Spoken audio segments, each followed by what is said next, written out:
Section 1. A World in Flux, the Fading Echo of Unipolar Power. The architecture of global power is being redrawn before our eyes. The era of a single superpower dictating terms is receding into history.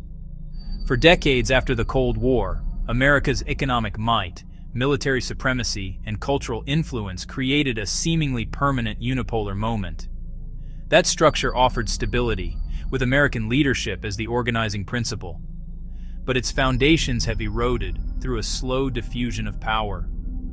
Not by cataclysm, but by many centers gaining capacity across the world. This is not just about one rival's rise. It is a multipolar, even non-polar, world of interconnected nodes. New economic centers are gaining mass. Blocs are consolidating influence. Technology has democratized access to information and markets. Tools that once solidified dominance now empower many to act. Within this landscape, Africa is a pivotal actor, not a passive stage. Section 2. The Old Playbook, America's resource-centric gaze. Relations were framed by a narrow, transactional lens, cloaked in the language of development, democracy, and security. The underlying logic was resource-centric. Oil to power cities, cobalt and coltan for batteries and electronics, arable land for export agriculture. Policy prioritized extraction over broad-based development. Raw materials out, finished goods back in. Wealth accrued far from the source. Security mirrored the same logic. Stability of supply over sovereignty. Stability meant securing flows, not shared prosperity. The result: dependency, volatility, degradation, and grievance. Wary of partnerships still asking, what can we take? Section 3. A New Suitor, China's Infrastructure for Influence model. China arrived with concrete, steel, and staggering capital. Transactional, efficient, seemingly apolitical. While others debated, state firms built the infrastructure leaders craved. Travel times halved, power to thousands, trade capacity up. Projects became symbols of a new partnership based on delivery. A fire hose of state-backed finance reshaped the landscape.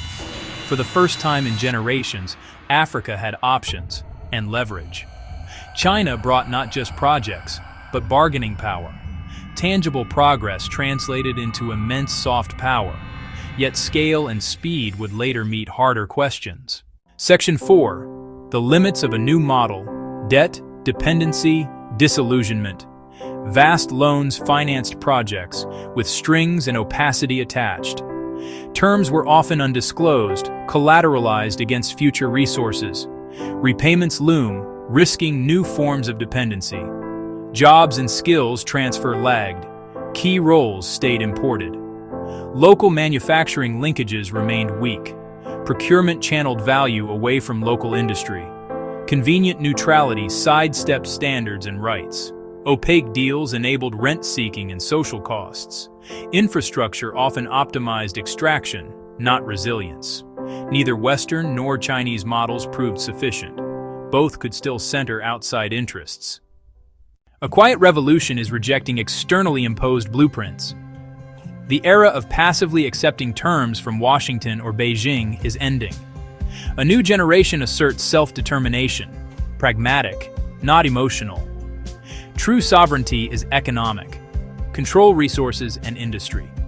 Governments now demand value addition at the source.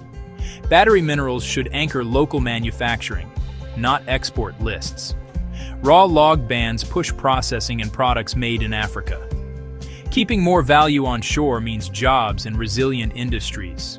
Regional unity amplifies bargaining power and resists divide and conquer. Grassroots oversight exposes opaque deals and labor abuses. Partnerships must deliver tangible, equitable benefits. Perhaps the clearest signal is a decisive turn inward. Old infrastructure exported resources, not regional prosperity. Enter the African Continental Free Trade Area, a single market across 54 countries and 1.3 billion people. Tariffs fall and red tape thins to supercharge intra-African trade. The aim is to close a vast integration gap. A unified market supports manufacturing at scale. Firms can now sell to hundreds of millions, not just one city. Industry shifts from primary goods to processing, making, and services. Add value at origin and trade finished goods across the continent. Success needs corridors, highways, rails, and energy links. Projects like Abidjan, Lagos, and Lapset embody this vision. These arteries circulate Africa's own wealth for shared prosperity. Africa's greatest asset is not in the ground, it is on the move. While others age, Africa is young and growing. By 2050, 1 in 4 people will be African. This is a workforce, an innovator base, a vast consumer market. Mobile connectivity leapfrogged old infrastructure.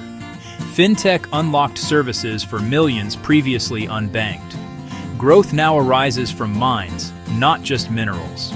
E-commerce, edtech, and health tech widen inclusion and opportunity. Capital follows innovation. Human potential shifts bargaining power. The conversation moves from extracting resources to collaborating with the minds and wallets of 1 billion-plus people. Africa's awakening alters global power dynamics. Dictated terms from overwhelming strength no longer apply.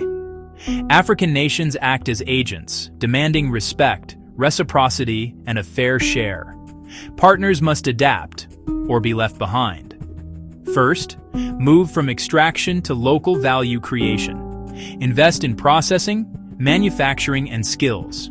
Partnerships are judged by jobs, skills, and upgrades in the value chain. Second, shift from conditional aid to true partnership among equals. Solve shared challenges by co-designing to local priorities. Finally, transparency, standards, anti-corruption, and accountability. Secrecy loses social license. Good faith partners earn long-term access. Africa's breakup is not isolation or antagonism, it is maturation. No longer a pawn, the continent is the architect of its destiny. The fading unipolar era yields a more balanced order. With resources, demographic dynamism, and will, Africa forges its path. A post-American world is not without America, but it must listen. Challenges remain: leadership, institutions, education, infrastructure. Integration and agency build momentum that is hard to reverse. Africa's voice is now clear and confident. The breakup is with dependency. The new relationship Africa seeks is with itself.